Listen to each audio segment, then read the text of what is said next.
LG-C1, the successor to the LG CS, which is quite a very popular TV, and this is my first personal OLED TV. I have seen them in stores, but owning one is a different experience. Starting from the design, the display is quite thin, at least the top half of the TV. The bottom half of the TV houses the brain and the speaker, so it's quite thicker, but the overall design is great. Now let's move on to the display. The OLED display, which stands for organic display, is a display technology that allows for full control of every individual pixel, which means it can turn on and off each pixel, and that is why it's known for its true black production and high contrast, unlike conventional LED TVs that tries to dim the darker part of the image, which kind of makes them look, well, not black. So full disclosure, I am not a color expert, but I know what looks good. I know what red, blue, green should look like. In my opinion, this display is actually quite accurate, but if you have any issues, calibration on this TV is quite easy. You can go into the settings and play around with color depth, tint, color gamut, and white balance, but since I'm fine with the colors, I'm gonna skip that. You can also change the picture mode if you want, but I find the APS mode to be quite good. The standard mode kind of makes the picture look overexposed. So far so good. The colors are very high contrast, sharp, rich, and I really love that. The display is stunning. It also supports HDR10, Dolby Atmos, so it's a very great TV for streaming videos on Netflix, Apple TV, HBO, or whatever streaming service you use. Now the viewing angles of this TV is very great, so no matter what angle you're viewing it from,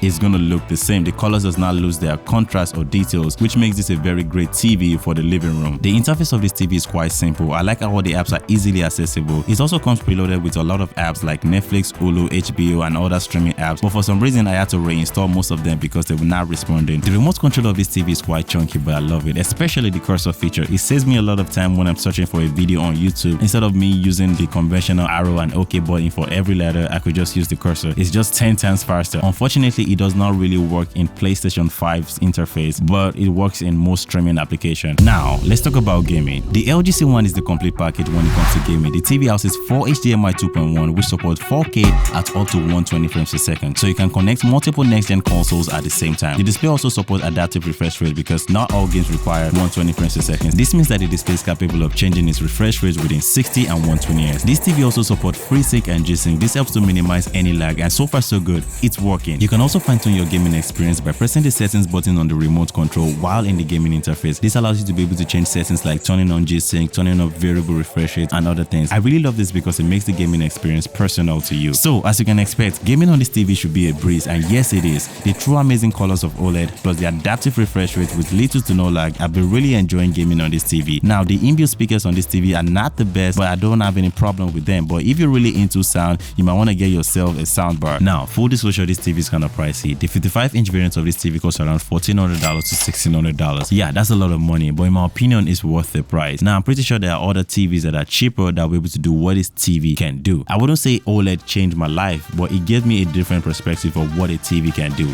and I'm really impressed. Anyways, thanks for watching. My name is 11 and I'll see you guys in my next video.